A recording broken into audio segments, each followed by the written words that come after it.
Shalom Bapak Ibu, apa kabar? Perlu tos ke kanan kiri, katakan Immanuel. Saudara, hari ini saya ingin mengajak kita merenungkan sebuah tema, yaitu Immanuel, hadiah pengharapan.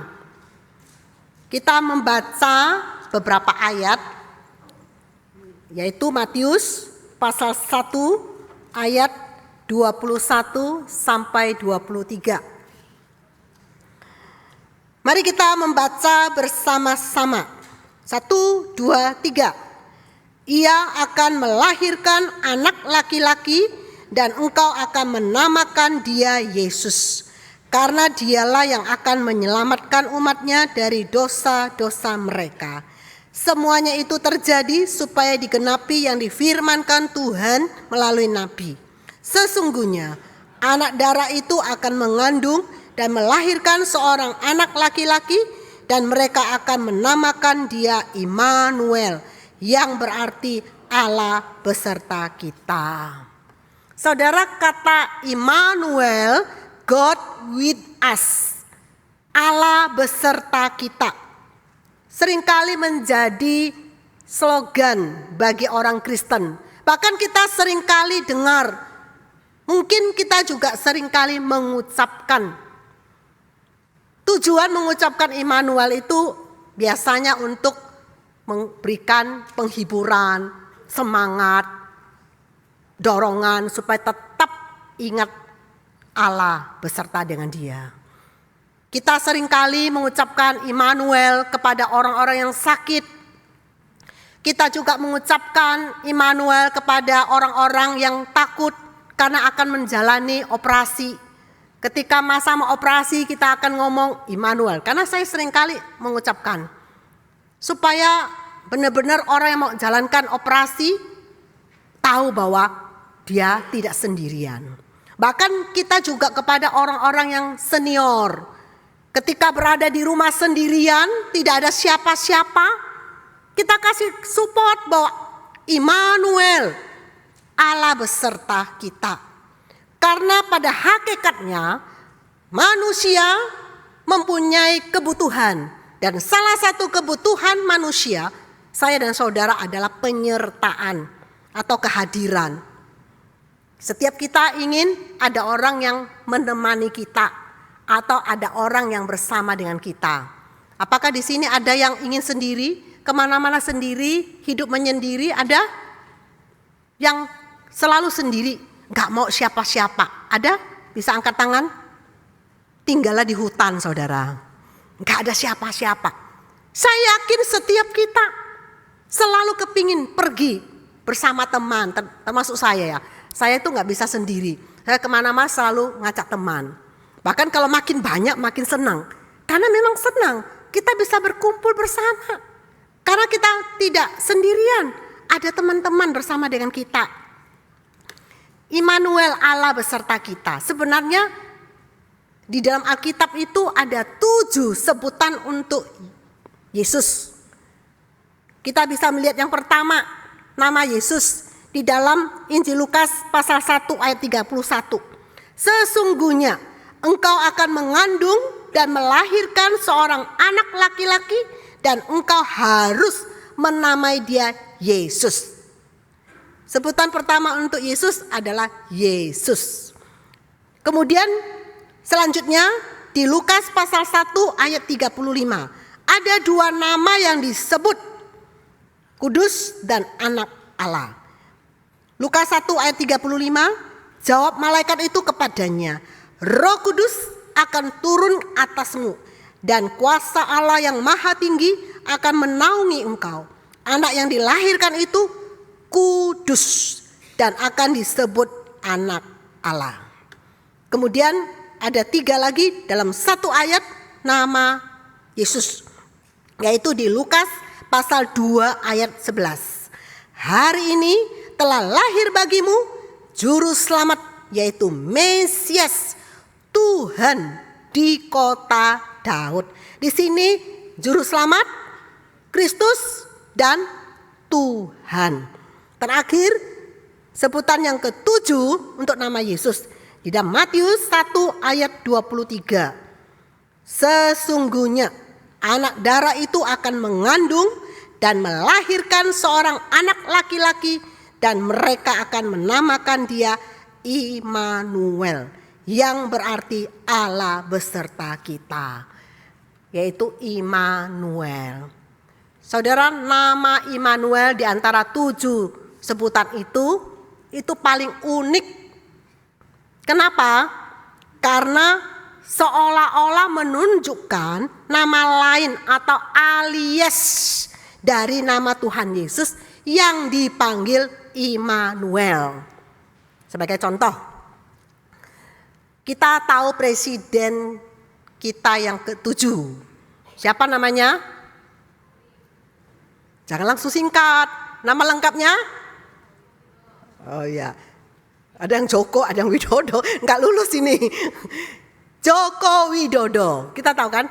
Tapi disingkat seringkali diucapkan namanya Jokowi. Nah itu kan Joko Widodo alias yaitu Jokowi. Saya salut ya, YCF itu kayak Diana, Amanda, bagus. Mereka tuh pinter kasih singkatan nama. Kalau panggil langsung singkat ya. Kita belum pikir, dia sudah pikir. Luar biasa. Kalau panggil orang, langsung misalnya Junaidi panggil Ju. Orang sudah tahu, Ju siapa? Ya itu Junaidi, otomatis. Kan sudah seperti itu.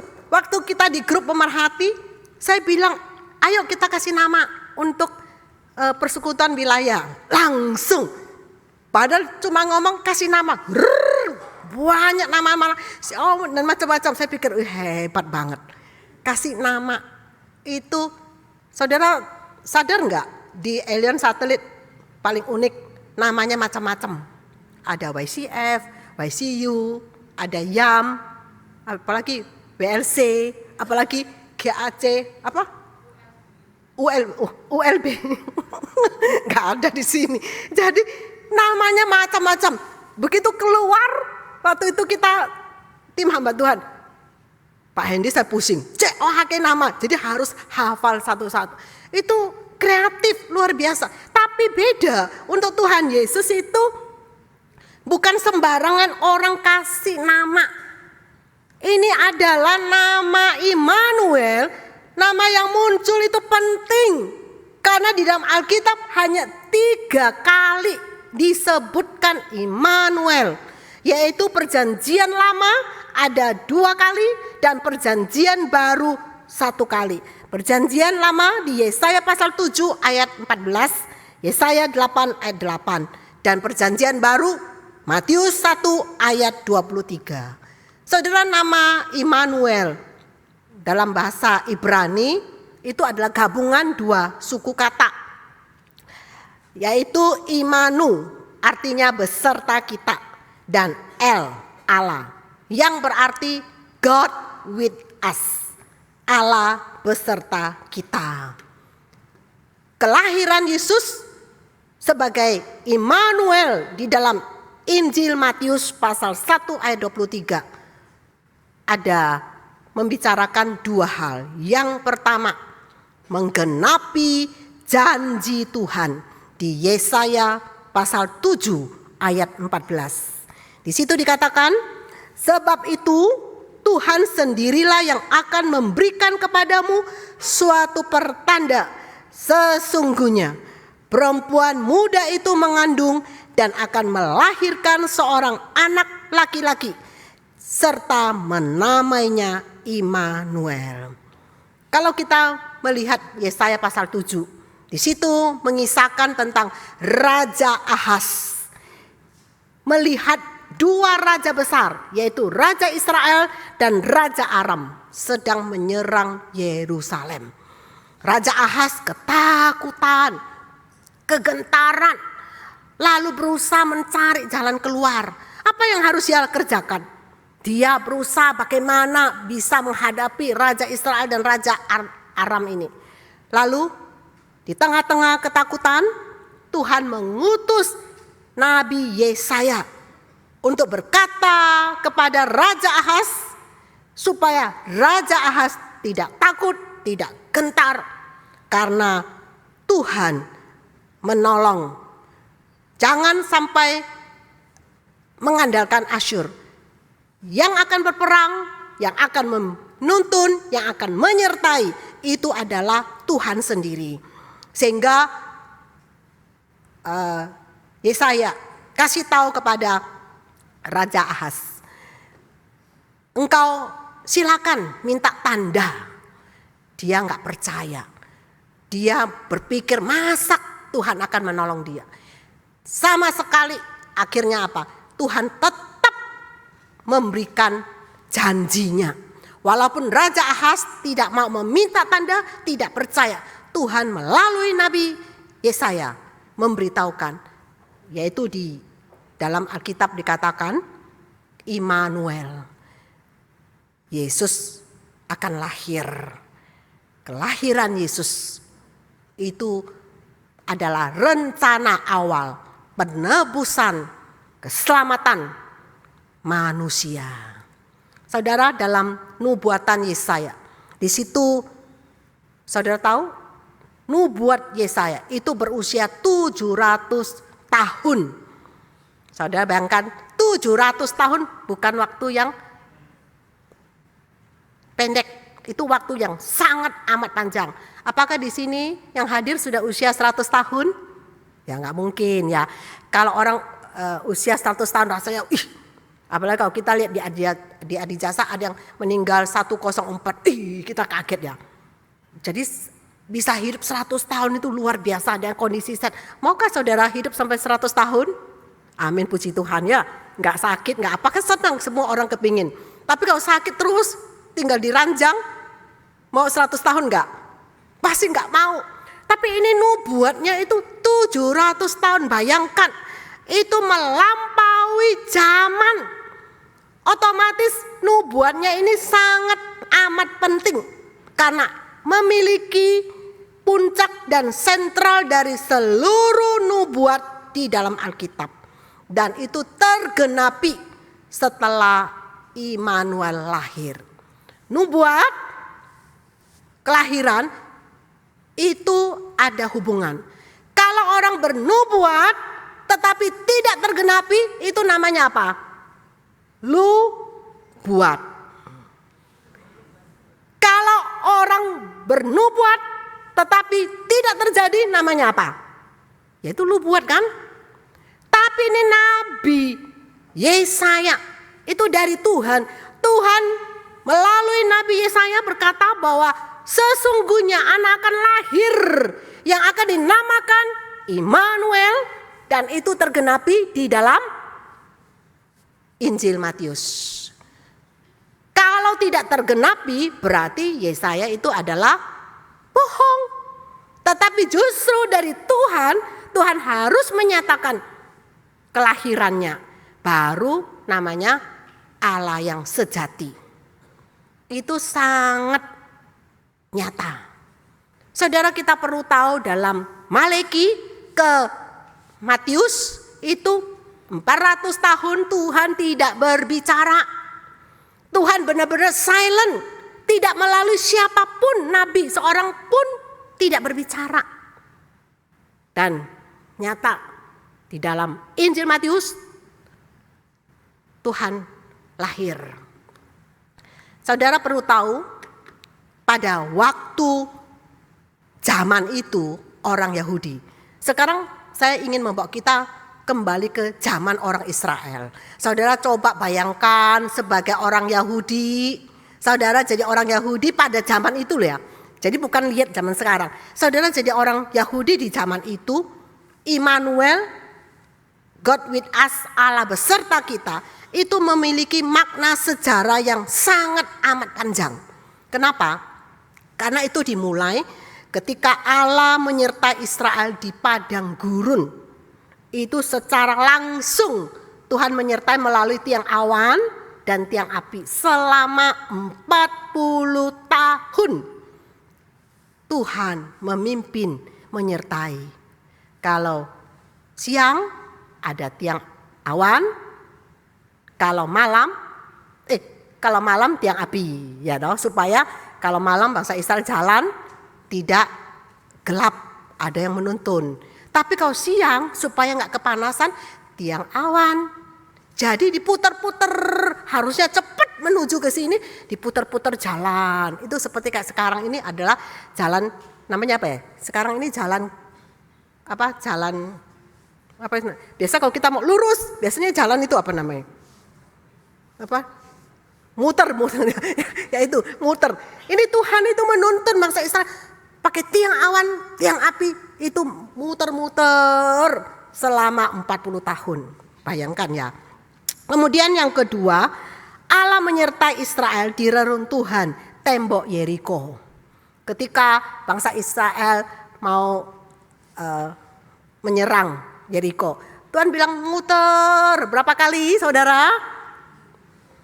Ya 7 kali. Putar sekali belum roboh. Pasti orang bisa ngomel, mana Tuhannya? Tapi Tuhan menuntun, muter-muter sampai tembok Yeriko hancur. Tuhan menyertai. Prosesnya berapa lama? Ketiga, Allah menyertai Israel selama 70 tahun setelah pembuangan ke Babel. Bayangkan bangsa Israel tidak nurut, dibuang Tuhan ke Babel. Dan Tuhan menyertai. Setelah dari Babel, Tuhan terus menuntun bahwa Aku Allah Immanuel beserta dengan bangsa Israel. Bayangkan terus Tuhan menuntun sampai sebelum Maleki. Tapi setelah itu sudah silent dan Tuhan nyatakan Dia Allah Immanuel, yaitu kelahiran di dalam dunia ini. Penyertaan Tuhan melalui kelahiran Yesus Kristus. Itulah puncak penyertaan Allah kepada manusia. Saudara, Yesus Sang Immanuel itu adalah benar-benar manusia berbentuk tubuh yang dapat dilihat dan diraba. Dalam 1 Yohanes 1 ayat 1 sampai 3. Padahal di dalam perjanjian lama, saudara, siapapun tidak dapat melihat Allah. Kalau dia melihat Allah, pasti mati. Itu nyata. Perjanjian lama ngeri loh. Saudara kalau tidak jaga ngomong dengan baik, itu langsung mati loh. Apalagi menghina Tuhan. Itu aja Elisa. Itu Nabi Elisa tuh ada anak kecil loh. Ngomong, Elisa botak. Mati di tempat loh. Itu gak main-main perjanjian lama. Ngeri. Allah begitu dahsyat. Jangan sembarangan ngomong sama hamba Tuhan. Itu benar-benar terjadi di Alkitab. Itu perjanjian lama. Kemudian perjanjian baru. Allah mau menyatakan kasihnya. Dia datang. Itu dalam wujud Yesus Kristus. Yesus Kristus hidup 33,5 tahun. Bisa dilihat secara nyata, bisa dipegang, bisa diraba. Bahkan kita lihat, apakah langsung mati? Enggak. Perjanjian lama langsung mati kalau lihat Tuhan. Tetapi perjanjian baru bisa bersama Tuhan, makan bersama, dengar Dia berkhotbah, bisa pegang Tuhan, apapun bisa melihat Tuhan, tapi tidak mati. Saudara, di sini Tuhan harus lahir sama dengan manusia. Dia tidak berdosa. Dia harus menjadi manusia. Itu memberikan satu pengharapan buat setiap kita. Bahkan melihatnya itu pegangnya tidak akan mati. Saudara, saya paling kesan Fanny Crosby. Dia buta sejak kecil karena salah pengobatan. Ketika ada orang datang kepada dia, karena dia buta kan. Tapi Tuhan pakai dia dalam kebutaan, dia tulis lagu, sering banyak lagu-lagu yang dia tulis yang membangun setiap anak-anak Tuhan. Nah, waktu itu didatangi seorang berkata, ayo lihat ada satu orang pendeta yang hebat sekali yang bisa mendoakan dan bisa melakukan mujizat. Mungkin coba, siapa tahu matamu bisa melihat. Tetapi Fanny Crosby berkata begini, saya sudah tidak mau melihat karena sudah cukup. Saya sudah menikmati hidupku seperti ini. Saya buta, gak apa-apa, saya buta. Kalau sampai nanti saya mati dan saya masuk surga, yang pertama saya mau lihat adalah Tuhan Yesus. Saya mau pegang dia, saya mau lihat dia. Saya tidak bisa melihat alam semesta. Saya tidak bisa melihat bunga yang indah. Saya tidak bisa melihat teman-teman. Saya tidak bisa melihat orang pakai warna baju apa, enggak tahu. Tetapi saya bisa melihat Tuhanku. Ini luar biasa. Saudara, dia tidak mau melihat siapapun, hanya Tuhan. Saya tidak tahu saudara, waktu Tuhan datang kedua kali, atau waktu kita sudah tidak ada dalam dunia, siapa yang pertama kita mau lihat? Siapa yang pertama kita mau jumpai? Di momen Natal ini, masa-masa Advent, kita kembali bahwa Immanuel, Yesus beserta kita, Allah beserta kita. Dia menggenapi akan keselamatan yang harusnya kita binasa, tapi dia mau menyelamatkan kita. Kedua, kelahiran Yesus Sang Immanuel di Matius pasal 1 ayat 23. Yang kedua adalah wujud Allah mencari dan menyelamatkan manusia yang berdosa. Ini terjadi ketika Adam dan Hawa jatuh dalam dosa. Setelah Adam dan Hawa jatuh dalam dosa, itu harusnya konsekuensinya Allah meninggalkan Adam dan Hawa. Tetapi Allah mencari Adam dan Hawa. Sehingga 2 minggu lalu kita sudah membahas mengenai kegagalan manusia pertama, Adam dan Hawa. Kemudian minggu lalu tentang dosa sudah dibahas oleh Pak Yu. Dan kita melihat hari ini ketika Immanuel, berbicara Immanuel, harusnya Adam dan Hawa ketika jatuh dalam dosa, dia sadar, aku orang berdosa. Tidak, dia tidak punya kesadaran sama sekali. Sehingga Allah yang harus datang dan terus menyertai dia. Tujuan Allah datang, menyapa dan memanggil akan Adam dan Hawa. Supaya Adam dan Hawa sadar bahwa mereka adalah manusia berdosa. Mereka harus sadar bahwa diri mereka bukanlah orang benar. Mereka adalah orang yang berdosa. Sebagai orang yang berdosa, karena mereka tidak taat kepada perintah Tuhan, maka hukumannya adalah kematian. Tidak ada lain. Karena orang yang bersalah, konsekuensinya harus mati. Nah, Adam dan Hawa harus mengalami kematian. Tetapi Tuhan mengasihi akan Adam dan Hawa. Tuhan mengasihi semua keturunan. Dia jalan keluar, solusi keluar dari dosa adalah keselamatan. Sehingga di dalam perjanjian lama ada korban darah binatang yang tidak bercacat. Tetapi Yesus dalam perjanjian baru, dia harus datang untuk memberikan keselamatan. Jadi Tuhan mau hadir, Tuhan menyertai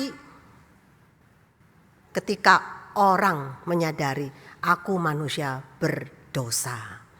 Tetapi selama manusia tidak menyadari bahwa diri berdosa, selama manusia menganggap aku paling benar, aku tidak berdosa, maka Tuhan akan menjauh. Saudara bisa melihat di dalam Alkitab 33,5 tahun. Dan 3,5 tahun dalam pelayanan Tuhan, kita melihat Tuhan selalu mencari orang yang berdosa. berdosa. Tuhan selalu muji orang berdosa. Ketika dua orang sama-sama datang ke bait suci, berdoa. Yang satu orang Farisi berkata, Tuhan, aku sudah melakukan ini, itu, aku sudah persembahan, aku sudah ini, aku sudah itu, dan lain sebagainya. Tetapi ada satu orang dengan sangat kerendahan hati datang dan berkata, Tuhan, ampunilah saya orang berdosa. Lalu Tuhan berkata apa? Orang inilah yang dijawab oleh Tuhan. Tuhan datang, bahkan di dalam khotbah-khotbah Tuhan, selalu Tuhan mencari orang-orang yang berdosa. Di dalam Injil bisa masuk ketika orang menyadari diri orang berdosa. Saudara, mengenai penginjilan PI, saya pegang penginjilan bidang penjangkauan dan atau seringkali diomongi bidang penjangkau atau misi Elsat. Sudah lama itu tim saya nggak tahu datang nggak hari ini. Saya punya tim pengurus dan sebelum pandemi kita selalu PI ke rumah sakit. Rumah sakit kita datangi, biasa kamar-kamar kita tanya, mau nggak didoakan? Kalau mau, itu kita sampaikan Injil. Dan timku hebat-hebat. Oh, kadang-kadang takut ya, lewati kalau nggak sealiran atau nggak sepaham yang kita, mereka lewati. Terus dipanggil, Mbak, sini, untuk apa? Mau didoakan. Nah, itu di dalam saya pengalaman sendiri dalam penginjilan, saya selalu ngomong kita manusia berdosa. Saya mau lihat lawan bicara kita. Terus kalau lawan bicara saya ngomong kita manusia berdosa. AI percaya? Dia bilang, saya nggak berdosa. Saya orang benar. Saya baik-baik saja. Saya nggak menipu orang, nggak jahati orang, nggak meso orang, nggak melakukan apapun, saya orang baik saja. Saya nggak mau berdebat. Sudah, saya juga nggak mau doain. Karena apa? Percuma berdebat, betul nggak? Kalau saya berdebat dia soal penginjilan, soal ayo percaya Yesus, berdebat. Akhirnya dia tetap nggak percaya Tuhan kan? Karena kalau seorang merasa diri paling benar, Yesus nggak mau hadir, Injil nggak mau masuk, percuma berdebat, tak tinggalkan. Beda. Kalau orang saya ngajak ngomong, saya bilang Yesus mengasihimu, kita manusia berdosa. AI percaya Tuhan, mau percaya bahwa kita manusia berdosa. Oh iya, saya manusia berdosa. Langsung nyampaikan Injil, enak. Langsung ngomong Tuhan, sampai orang itu mau percaya Tuhan. Sampai dipimpin, diajak ngomong, diajak berdoa, mau. Jadi dengan kata lain, kalau orang merasa diri benar, Yesus tidak mau hadir. Karena Injil itu akan menyadarkan bahwa kita manusia berdosa. Sebaliknya kalau orang merasa, aku orang berdosa, aku butuh Tuhan Yesus, Injil masuk saudara. Saudara boleh coba praktekkan. Saudara boleh coba sharingkan kepada teman-teman, teman bisnis saudara, teman klub olahraga atau teman apapun, coba sharingkan tentang Injil ini. Kalau dia terbuka, menyadari diri sendiri, pasti Injil bisa masuk. Saudara, bagi kita, setiap kita harus tahu bahwa Allah yang maha tinggi, maha mulia, mau turun dalam dunia ini, dihina dan mau lahir di palungan. Demi siapa? Demi saya dan saudara. Supaya kita diselamatkan. Immanuel, Allah beserta. Allah mau hadir, mau masuk di dalam hatimu. Bagi kita yang belum percaya kepada Tuhan, firman Tuhan mengajak kepada kita, percayalah Yesus Kristus sebagai Tuhan dan Juru Selamat. Karena Yesus Sang Immanuel itu mencari dan menyelamatkan orang berdosa. Bagaimana orang yang sudah percaya kepada Tuhan, orang yang mengerti bahwa aku orang berdosa, saya adalah anak Tuhan. Apa yang kita pelajari dari hari ini? Yaitu kita yang sudah percaya, Yesus Sang Immanuel, Dia memberikan yang pertama, kekuatan di tengah-tengah kelemahan kita. Saudara, kita orang berdosa, kita adalah penuh kelemahan. Mungkin dalam tutur kata kita itu, tapi Tuhan ingatkan kita, Tuhan memberikan kekuatan. Mungkin dalam fisik, kalau orang sudah makin berumur, secara fisik kita nggak seperti zaman dulu. Kalau kita masih anak-anak, loncat sana, loncat sini, kemana, bisa. Tapi kalau sudah berumur, sakit ya, kapan hari Pak Tony bilang, ditanya sama Joe, sekarang umur 70 tahun, gimana apanya? Lututnya kroso. Artinya apa? Umur 70 tahun kroso lututnya, kan kelemahan kan? Kelemahan tubuh kan ada. Jadi makin berusia, semua otot-ototnya itu makin melemah. Tetapi iman kita tetap kuat karena Immanuel, Allah beserta kita yang akan memberikan kekuatan di tengah-tengah kelemahan kita. Kemudian bukan hanya itu, tetapi berkat di balik masalah atau penderitaan. Kita mengalami penderitaan, masalah, kok rasanya bertubi-tubi, ini belum selesai, ini lagi belum selesai, kanan kiri A, B, C, itu tapi Immanuel akan memberikan berkat buat kita. Di tengah-tengah masalah penderitaan, Tuhan tidak pernah meninggalkan kita. Kita akan bisa belajar, oh ternyata berkat rohani yang kita dapatkan bahwa Tuhan inginkan supaya kita lebih dekat dengan Dia. Setiap kita punya masalah masing-masing. Mungkin masalah keluarga, masalah hubungan relasi suami istri, masalah hubungan anak dengan orang tua, masalah pekerjaan, masalah pelayanan, semua kita ngalami masalah. Setiap manusia, antara saya sama saudara masing-masing punya masalah. Itu berbeda-beda. Tetapi Immanuel, Allah beserta kita yang akan memberikan berkat di tengah-tengah masalah. Kita harus tahu bahwa Allah beserta kita bukan segalanya lancar. Bisnis kita naik tinggi, kemudian kita tidak pernah sakit. Enggak. Allah beserta kita bukan segalanya lancar. Jadi Allah beserta kita baik kita mengalami masalah maupun tidak mengalami masalah. Baik usaha kita sulit maupun usaha kita lancar. Allah tetap beserta kita. Ada berkat di balik penderitaan atau masalah yang kita hadapi. Kemudian yang ketiga, bagi kita orang percaya, Immanuel itu memberikan kepada kita iman di tengah-tengah krisis. Saudara, makin hari saya tahu makin sulit. Siapa bilang enak? Enggak ada yang enak. Orang yang bisnismen, saya tahu enggak gampang.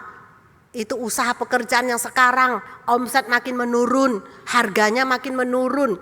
Orang beli susah, pikir otak putar-putar pusing. Krisis ekonomi itu susah. Saya percaya saudara yang jadi bisnismen pasti pusing 7 keliling. Bukan hanya orang bisnismen aja.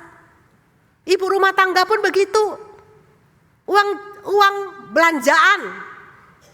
Biasanya bisa beli banyak, tapi sekarang gak bisa. Kemarin aja 2 hari yang lalu, cabai itu loh. Itu harganya 100.000. Cabai kecil itu loh, bisa 100.000. Orang suka sambal itu piye? Gimana toh? Terus ada yang bilang, oh ini bisa 60.000 bisa. Kalau gitu jangan makan sambal deh. Gak bisa kan? Jadi bukan hanya ibu-ibu, bukan hanya bapak-bapak, ibu-ibu juga. Begitu juga bagi kita yang kerja profesional. Kita juga pusing kan kalau sepi, takut dimarahin sama bos. Nah, kan ngalami. Bahkan juga anak-anak remaja juga pusing. Karena anak remaja juga kuliah, kemudian juga mungkin yang ada yang bekerja. Tentunya nggak gampang.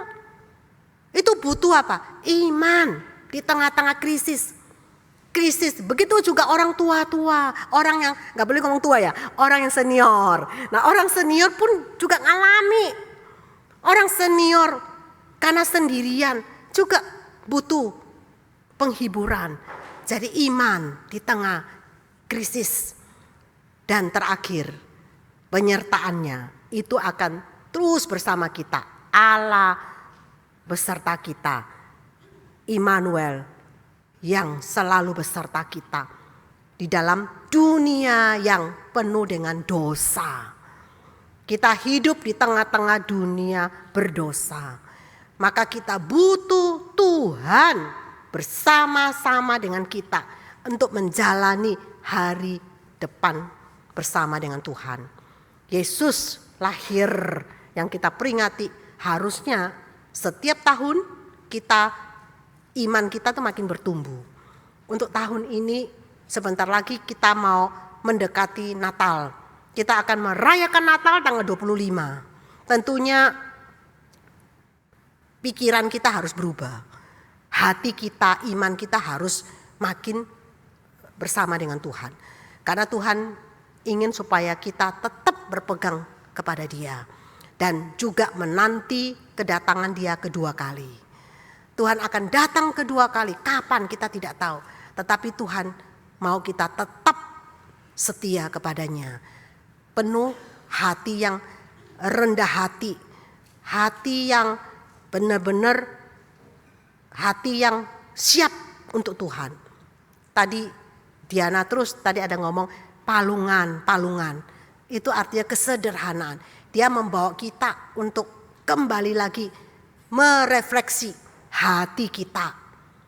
Apakah hati kita seperti palungan yang begitu sederhana, minta Tuhan selalu hadir di tengah-tengah kita. Sudahkah kita membereskan di hadapan Tuhan?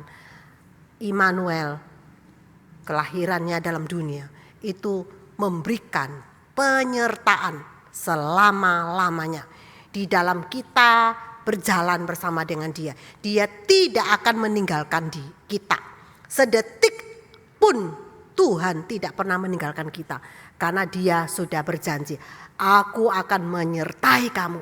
Bahkan di dalam Tuhan naik ke surga, Tuhan juga ngomong kok, Matius pasal 28 itu katakan, aku akan menyertai engkau sampai selama-lamanya. Itu jaminan buat kita.